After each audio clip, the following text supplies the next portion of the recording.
onto this computer. And I'm going to mute myself too, so it's all you. All right, Amanda, real quick, I'm not sure if I'm going to be able to see people if they have questions, so can I count on you to just interrupt me if there's a hand raised? I don't mind at any point, just I'd rather answer them as we go along than have people have something burning and not be able to get it answered. So sure, definitely, I will stop. I don't know if I'm going to be able to see someone doing this or whatever, so. Understandable, yes, no worries. All right. Well, hi, everybody. Thank you for inviting me to join your meeting. Just really quickly, I want to introduce myself, tell you a little bit about me and my role, and then I can kind of go over some basic information about the Child Advocacy Center, about what we do in Stratford County. And as some of you know, we are a little bit different than Rockingham County, and actually all the counties have their own nuances and differences, so I can try to go over some of that and answer any specific questions about that. So my name's Kate Massey. I have been the director of the Stratford County Child Advocacy Center since 2012. And previous to that, I had actually been employed there as the forensic interviewer for 3 years. I took a brief hiatus to go back to grad school, and the timing actually kind of worked out perfectly. So when I finished grad school, there was the job opening as the director, so I kind of just went right back. But I've been working in the community in Stratford County, basically for my entire career. I did go to UNH for my undergraduate degree in social work, and so I did an internship with SAS, which is now Haven, and that's kind of how I found the Child Advocacy Center world. So I've really been working in the community with the law enforcement folks and DCYF and the prosecutor's office for many years at this point. So it's been a wonderful experience. I don't know I know Eric and Stephanie are probably quite familiar with what we do at Child Advocacy Centers, but for those of you who aren't, I do just want to kind of go over quickly the crux of what we do, and if you wouldn't mind indulging me just a little bit of history, I think it kind of gives some context of how we came to be and why this model is so important. So previous to there being a Child Advocacy Center model, what would happen when a child reported instances of abuse, also just so you know, I don't know if folks have little ears in their house. I do have some in this house, so sometimes I do have to just be a little bit careful. So for my eavesdroppers in the other room there. So it really, I think, as most of you probably know, came about having to do mostly with the reactions to children disclosing sexual abuse. In the 1980s, when the CAC movement first started, this was a time, as now things are very much changed, especially currently with the Me Too movement and everything we see there. But this was not something that was widely discussed in any sort of mainstream way. Mandated reporting laws did exist, but it wasn't to the same extent that it is now. And the biggest issue was that prior to Child Advocacy Centers, nobody that needed to be involved in these cases, in these children's lives, had any mechanism or venue to be able to talk to each other about what was happening. And so typically a child would, which is still true today, kids disclose to trusted adults and to friends about things that might be happening to them. Unfortunately, for those of us that are parents, it is rarely apparent. It does happen sometimes, but a lot of times kids are disclosing to other people. They're disclosing to safe adults in school. They're disclosing to their friends' parents. They're, especially now in the age of social media, they're disclosing via text message to somebody or something like that. And so what would happen is a teacher, a counselor, a coach would know that they had to report that information. So maybe they would call their local law enforcement, or maybe they would call, in this state it's DCYF, the Division for Children, Youth, and Families. And one or the other of those agencies would respond, maybe appropriately, maybe not, all depending on their training level. But they would go out to the child, they would interview the child, and then they would, kind of proceed with their piece of the investigation. So maybe one day a family would get a call from an investigator who would come out and talk to the child. Maybe another day they would get a separate call from a social worker at DCYF who would also want to come out and talk to a child. And maybe they'd also get pulled into the principal's office to ask about, what's happening, how are things going. They would be maybe talking about it later to a prosecutor, a mental health clinician. And what ended up happening, what studies have shown now, is that children were being interviewed anywhere from 7 to 10 times about this potentially traumatic incident that happened to them. And none of these people who were interviewing them over and over again were talking to each other. And they also weren't necessarily well trained in how to talk to kids about this kind of thing. And there is a wide variety even now of training and experience in this field. Some people are really comfortable having these conversations. Some people are really uncomfortable having these conversations. And, you know, back before child advocacy centers, there was really no mechanism. There was no, you know, standard procedure of how to do these things.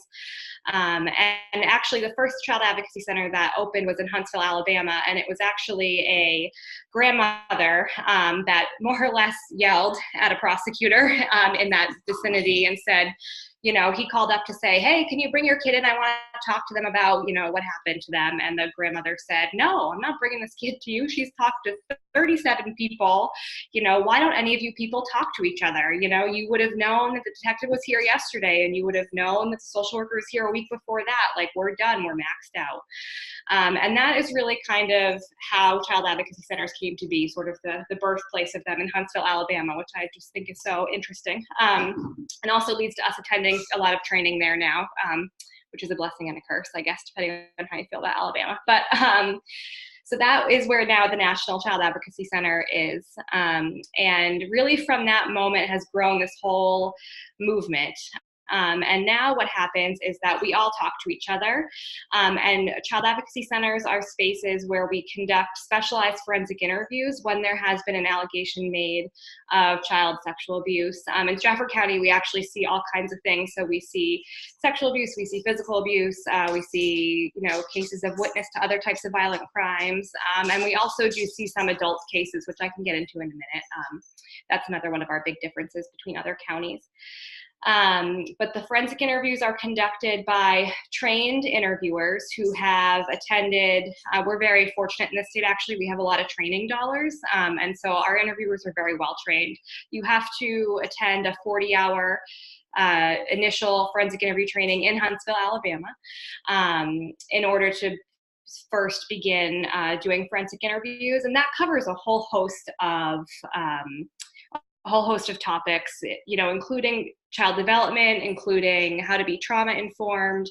It also includes how to question people in a neutral way, you know, without any suggestibility or anything like that, and how to engage kids of all different ages. You know, talking to a 3-year-old and talking to a 17-year-old are very different animals, and so it teaches you, or begins to teach you really how to do that, and how to do that in a legally sound and defensible way. So that occurs, that's sort of the bread and butter of our business at Child Advocacy Centers, is doing those forensic interviews. And while the interview is going on, in an adjacent room, there is a closed circuit television camera that is recording the interview, but it also allows the investigative team to observe the interviews happening live. So in that other room is the investigator, is the CPSW from DCYF. Sorry about all the acronyms, that's a big thing in our little world. So the social workers from DCYF and a prosecutor.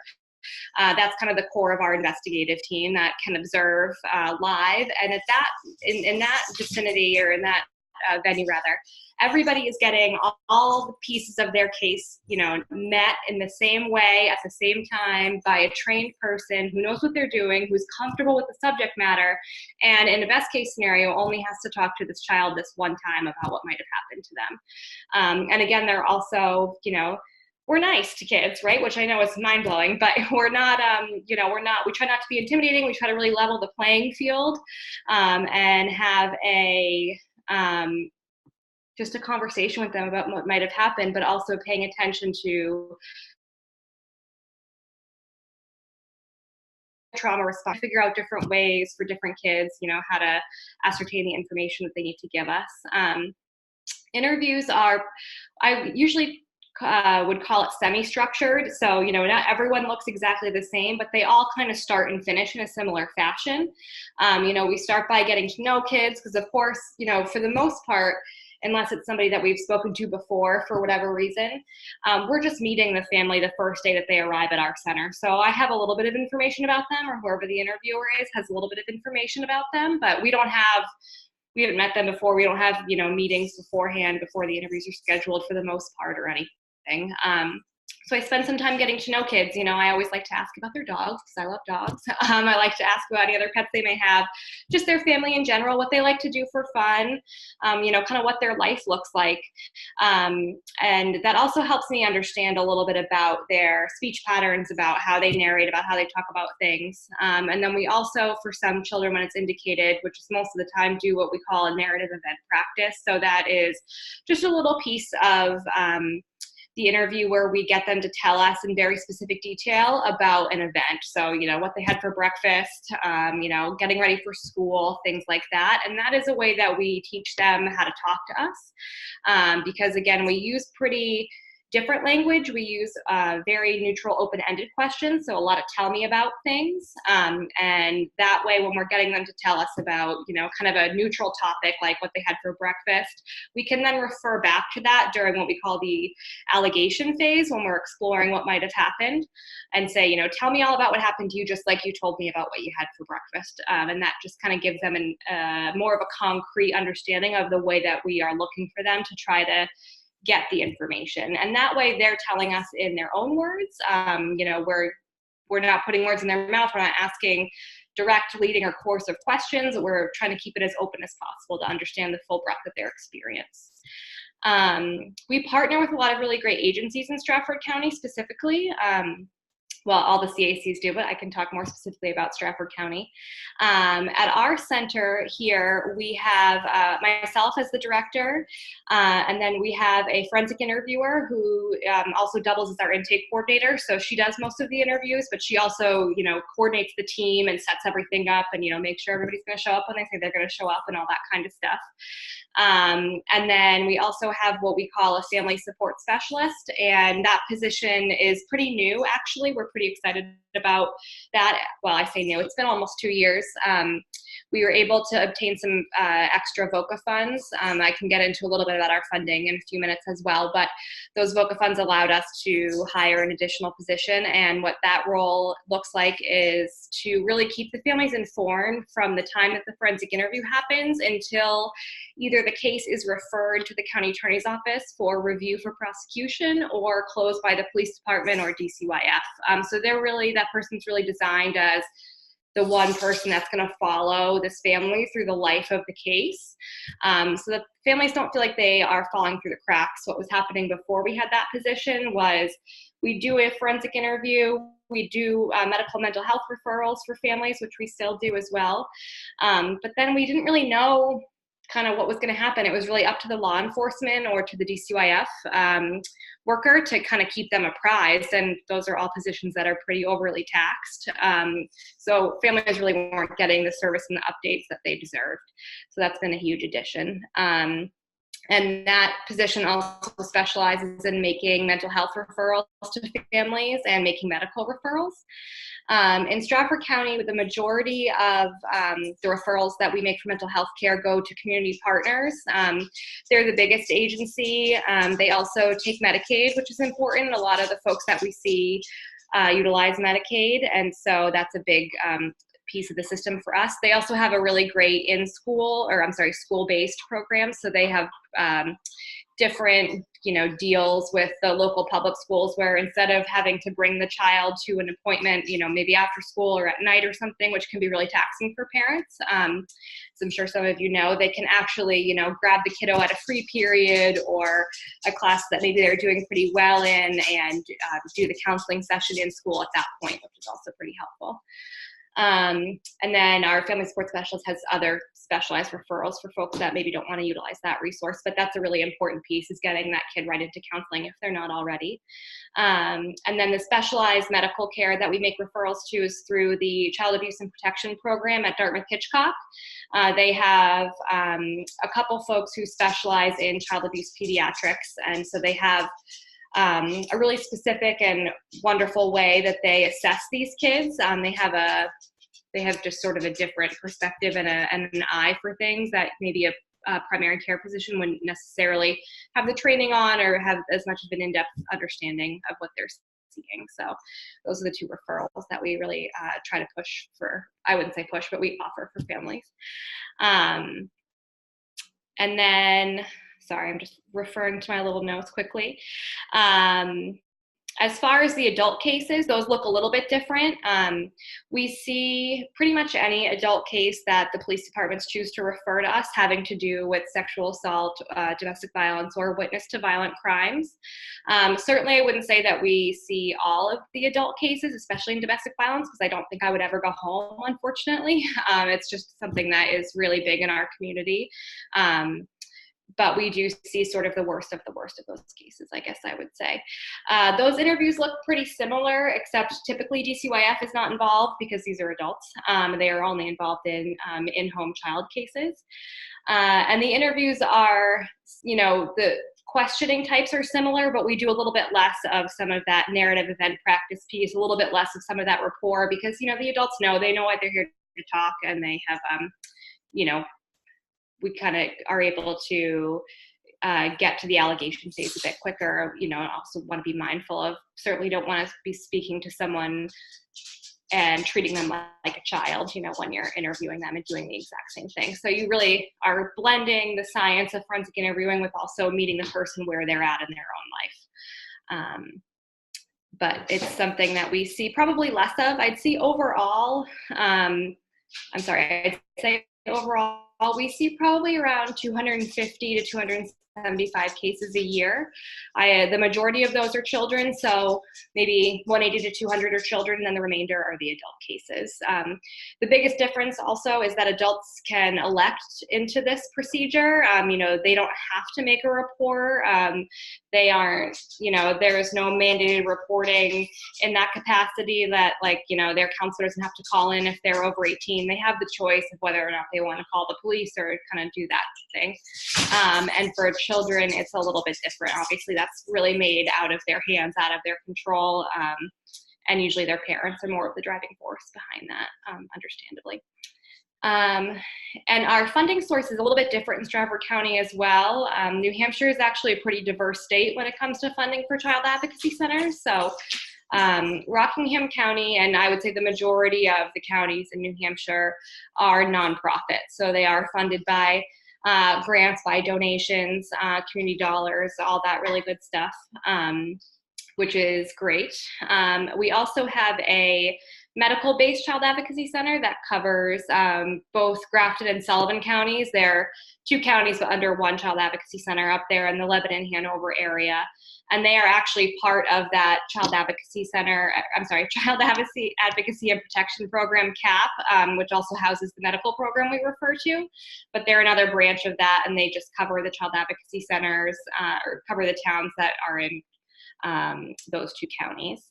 And then in Stratford County and Merrimack County, we have what you would call your county-based programs. So we are funded primarily by taxpayer dollars in the counties that we serve. And for Stratford County, the way that that's set up is a little bit different. So we are actually a program, like a county program, but we're housed under the county attorney's office. So I actually do report directly to the county attorney. We are one office, but we are separate a little bit. We're not, housed with them or anything like that, but we are a program of the county attorney's office. In Merrimack County, they're just more of a generic county program, like, the registry of deeds would be, things like that. So they're not actually attached to another program. The reason that came about in Stratford County was really just sort of historical. Stratford County started doing interviews like this pretty early on, before they called it, Child Advocacy Center. The formal CAC opened in 2006, but they had started some of these recorded interviews and streamlining the system and having police departments refer kids and adults prior to that. So it was just sort of a natural progression. The way that funding came out for CACs to initially start functioning was through the AG's office. And so every community in the state, approached that in a little bit of a different way. And for us, it was the county attorney at the time who said, let's go for this grant and we'll put it under our budget and we'll just kind of take it from there. So really it was no specific reason other than it was kind of always part of what they were doing there already. And if any of you have any experience with, starting new grants and having to take on new programs, sometimes it can be helpful to already have an existing structure for payroll and health insurance and all that kind of stuff. So that made life a little bit easier in terms of getting a program up and running. Um, I know that I also mentioned mandated reporting briefly. I always like to go over with folks. New Hampshire is pretty unique in that capacity as well.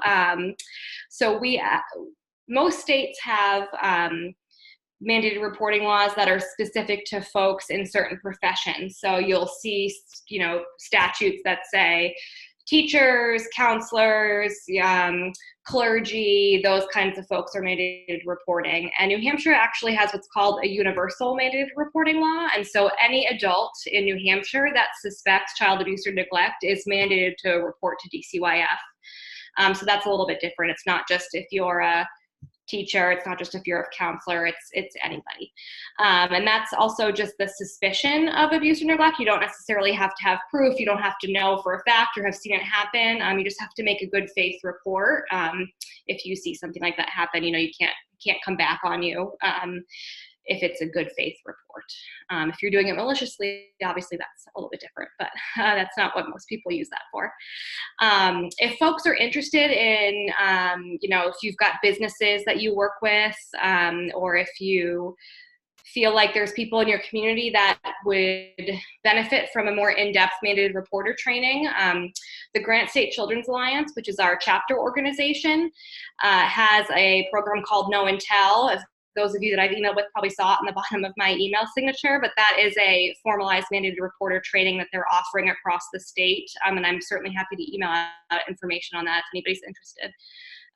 Our chapter organization is also interesting in New Hampshire. So we don't answer directly to them, but they're there as a training and technical support resource to us. And they have some really great programs like that. So I'm trying to think at this point, does anybody have questions, concerns, want anything else I can try to answer for you about the program or anything?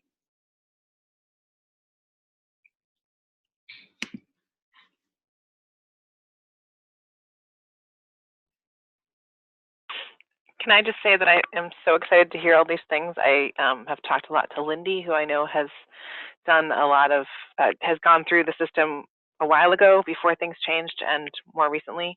And it's just a huge difference, a huge change. And I'm so glad to hear all these things you've just said. Thank you. Oh, you're so welcome. I'm glad to hear that. I hear that from a lot of, sadly, from a lot of parents that come through the center. They often say to me, for whatever reason, this happened to me when I was a child and nobody believed me, or this didn't exist and I didn't want to tell, or I felt like I couldn't tell anybody, and I'm just happy that my child has this opportunity. So while my heart breaks for them that they didn't have that experience, it is nice to know that, we're moving in the right direction. Also, just specifically to Lee, since I know you're all residents, Amanda kind of gave me a quick rundown, but we do work with Lee Police Department. Chief Dronsfield is wonderful. Him and I have worked, we've had some interesting cases together over the years of our career. And so I, just figured I'd give him a plug since you guys were all taxpayers in the town, but truly, he's a pleasure to work with and I appreciate his department a lot.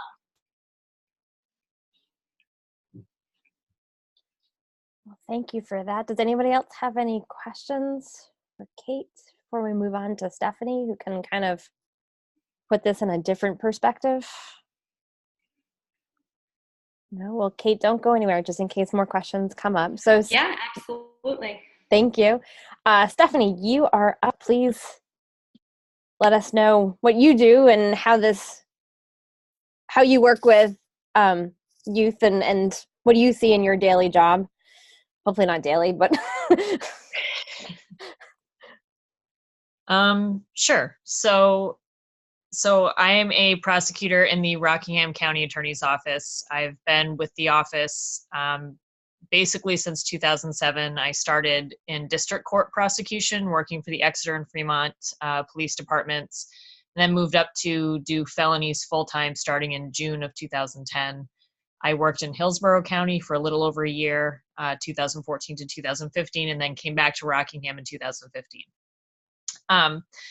So we definitely work with the Child Advocacy Center regularly. The center we work with is based out of Rockingham County and has 2 locations, one in Portsmouth and one in Derry.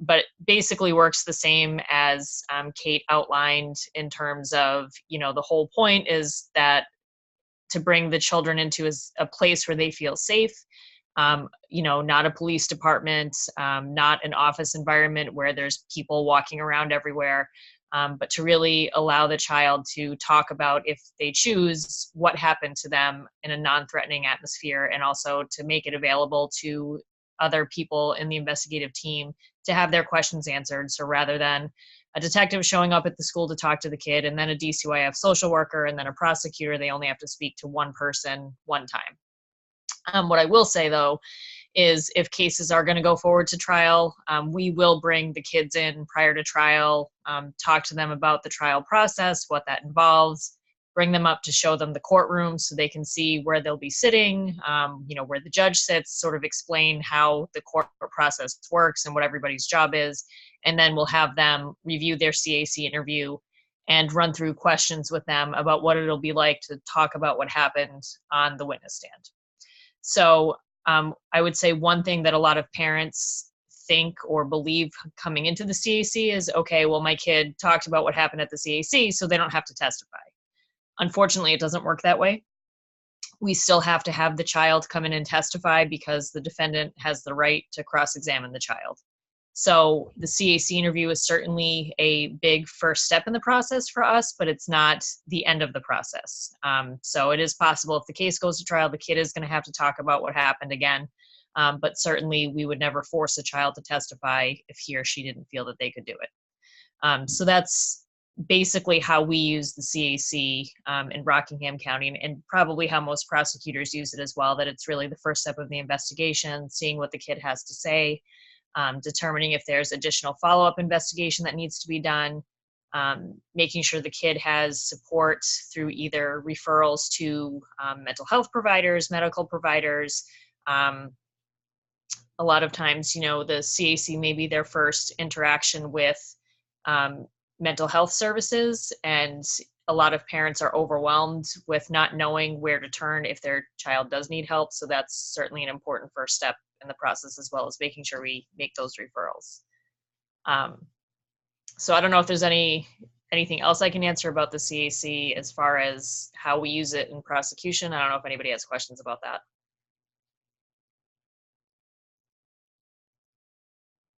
Nope. Okay.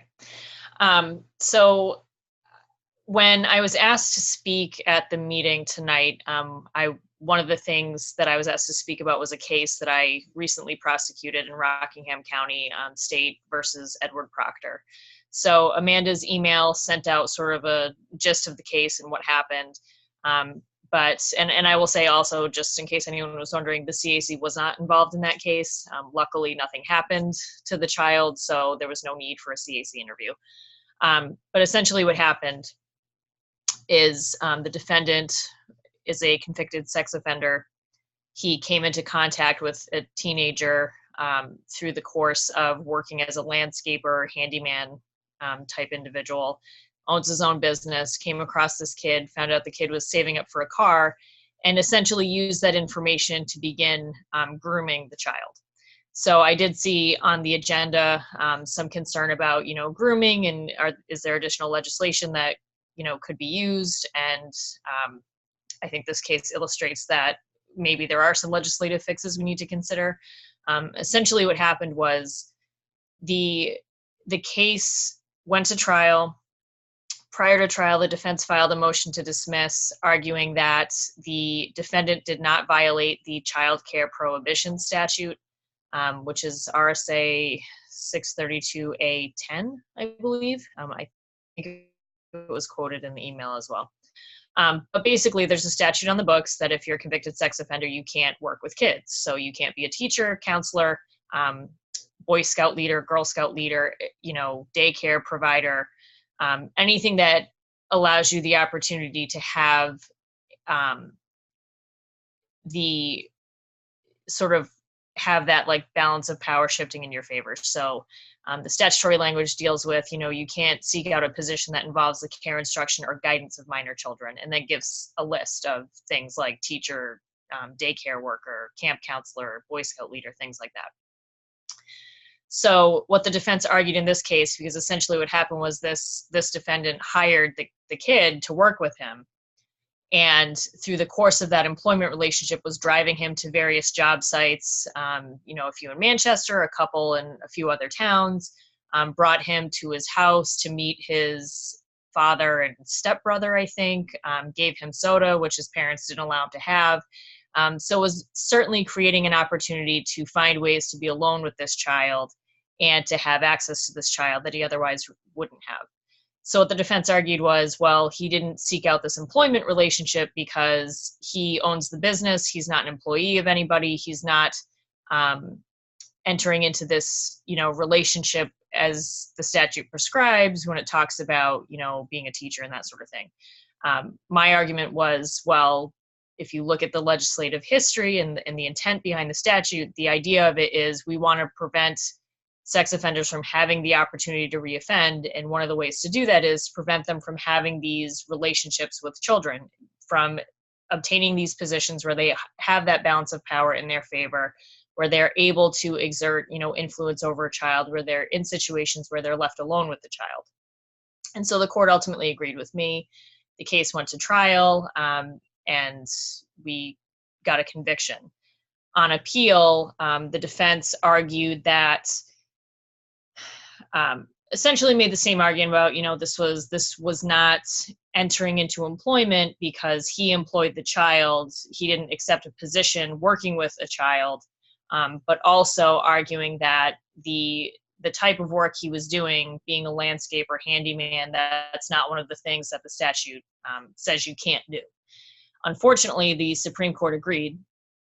What's interesting about the opinion, and I don't know if anybody read it, but what's interesting about the opinion is the Supreme Court said that the judge in Rockingham County, his decision was consistent with the legislative intent, what the statute is designed to do, but because the language does not appear in the statute, and because landscaping is not something that the statute says you can't do, the convictions, overturned. So that's basically what happened with this case. So, it's concerning to me. It's concerning to my office and other prosecutors because, again, the purpose of the statute is to prevent sex offenders from having the opportunity to reoffend.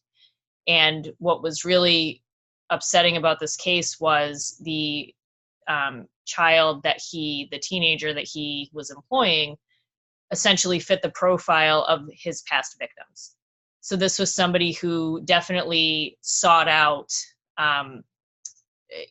his ideal victim. He sought out contact with a minor. And what's interesting as well is he was on parole and was ordered not to have any unsupervised contact with minors. And so he, not only was he entering into this questionable relationship under New Hampshire law, but he's also violating the terms of his parole by having contact with a child unsupervised. As I said, there was concern about grooming. I mean, it seemed that he came up with this idea after finding out that this kid was trying to save up for a car, so sort of took advantage. That was his in, giving him soda, which his mother and father didn't allow him to have, doing things like that, introducing him to his family to try and make him more comfortable. So that's what was really alarming about the case. In my opinion, as well as the victim advocate who worked on the case with me, we're pretty convinced that had this gone on, he absolutely would have assaulted this kid. So we're fortunate that it didn't come to that. I guess that's the good thing about the case. But unfortunately, it seems that this is sort of a loophole that somebody with these types of convictions can use as an end around to have access to the population that we as a society don't want them having access to. So that was the case. So I don't know what else I can add or anything else, if anybody has any questions.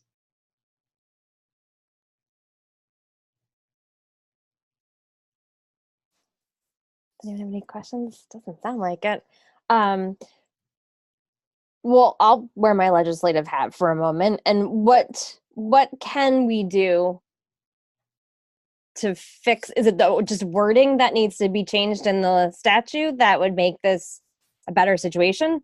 Sure. So I think in looking at the statute, again, I think what's missing is this, it has a narrow definition of employment.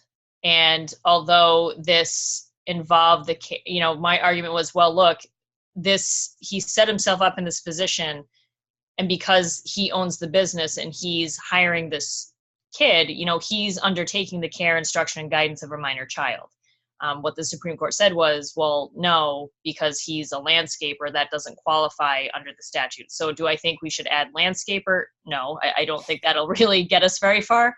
But I think maybe adding some language about, not only undertaking employment, but, creating an employment relationship that involves the care, instruction, guidance of a minor child. Because I think if that was in the statute, I think perhaps this would be a different result, because he did create that relationship.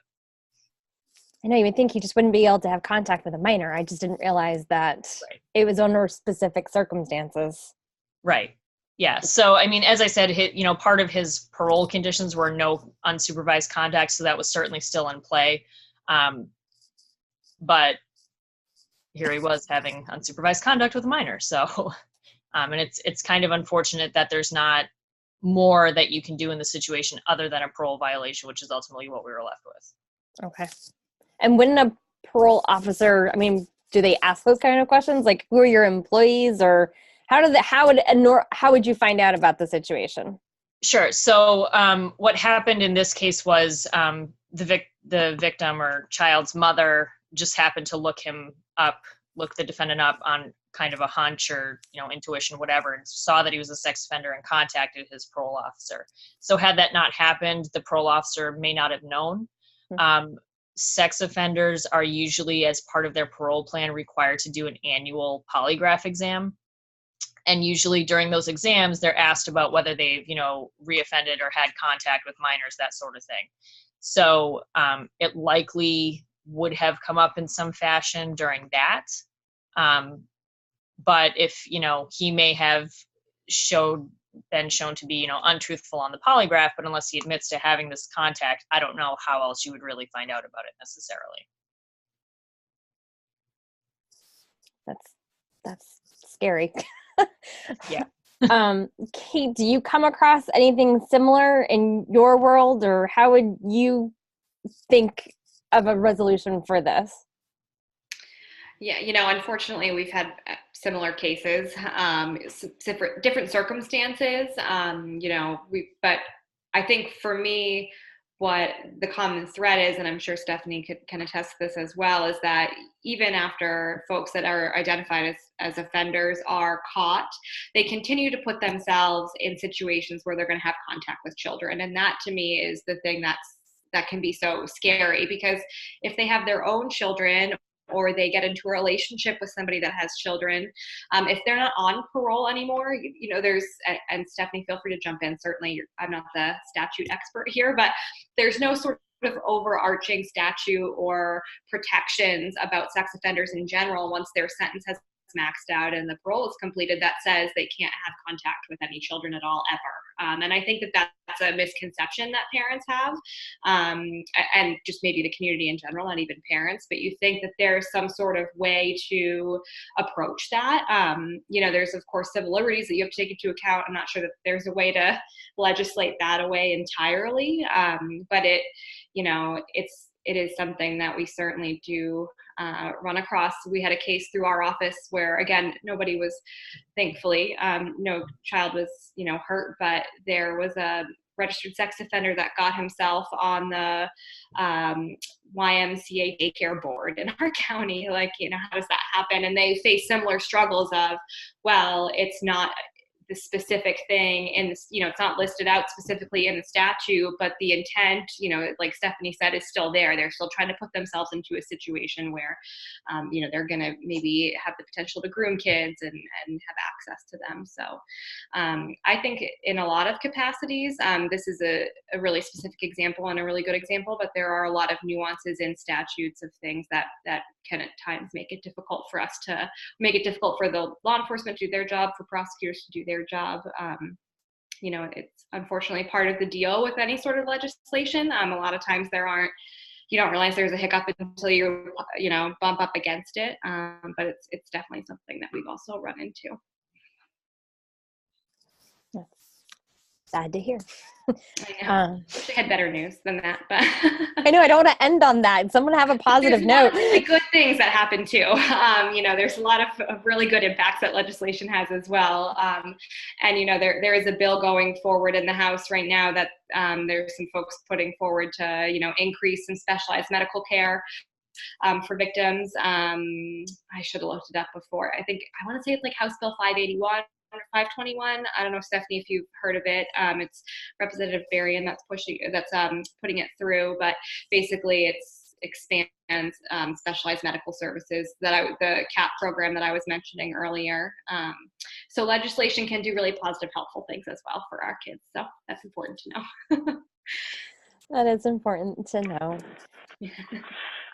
I just have a question. Is there something that we can do as a group to come up with to be more supportive? It seems like the wording just needs to change. Is there I don't know.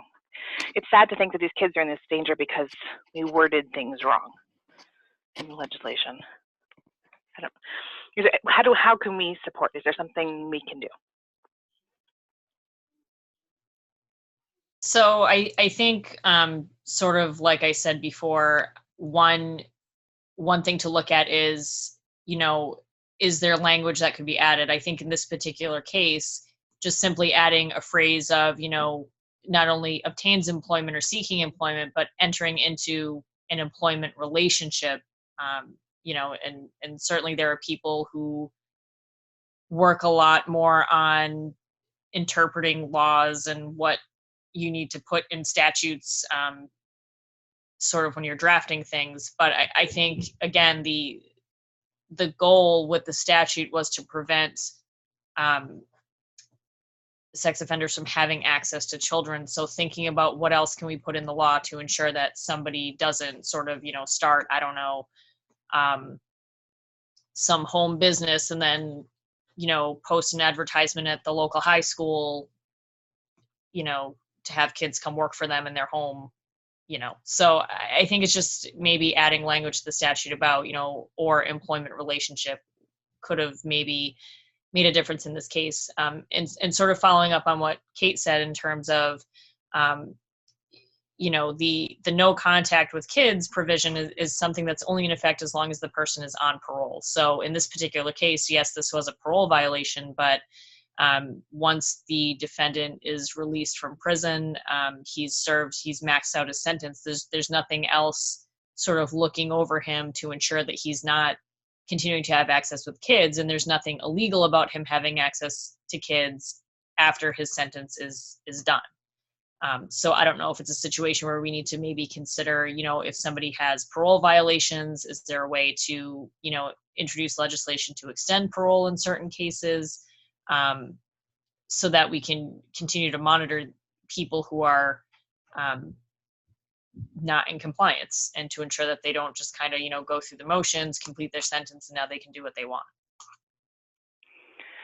So this is where my lack of my ignorance is showing, but it seems like that's something that we could, I don't know, as a group, like say something or write a letter, or like what is the right, as the lead Democratic, what are we, society group?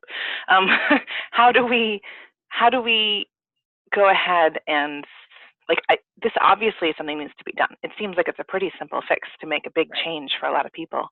So I'm wondering how can we gather our resources and help with something like this? Because like I said, it's so black and white. It seems really clear.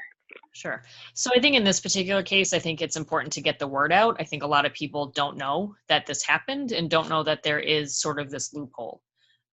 So obviously, Amanda is one of our state reps in Lee. She's aware of it. Maybe communicating with, friends from other communities. If you have friends who are active in their local, committees or what have you, really just getting the word out that, hey, this happened, this is a problem, this is something that needs to be fixed. I think that's probably the first step. Amanda, I don't know if you have any other thoughts on that as a legislator. Sure. So what I'm thinking is that typically it just takes one legislator to put a bill in and to amend a particular statute. And in this particular case, it would probably go in front of Children and Family Law. And I think that legislatively is easy to do. Once you hit the committee and the floor, who knows what will happen. I think that the educational part, like I learned a lot today. Sadly, I'm just as naive and ignorant as one could probably be, because I also don't have kids and I'm not in the legal world. But I think the spreading the word, I think what the committee could do is exactly what you both have said, is share the information, post on Facebook, talk to your neighbors, and then Jeff and I can handle the legislative part. Or, if you want to write to even Martha Fuller Clark as the senator and let her know of this. Of course, a link of this will be sent to her, but, it doesn't hurt to reach out to other legislators who happen to be in Durham or Madbury or Barrington, whatever, the local group, and let them know so we can get more support. So if Jeff and I do, one of us puts it in, we'd have a lot of co-sponsors and a lot of support, because the public is aware of it and they want to see change happen. I love it. Good plan. Do we have any other questions for our guest speakers? Hear me? I just got you. Yep, they're good. Oh, okay.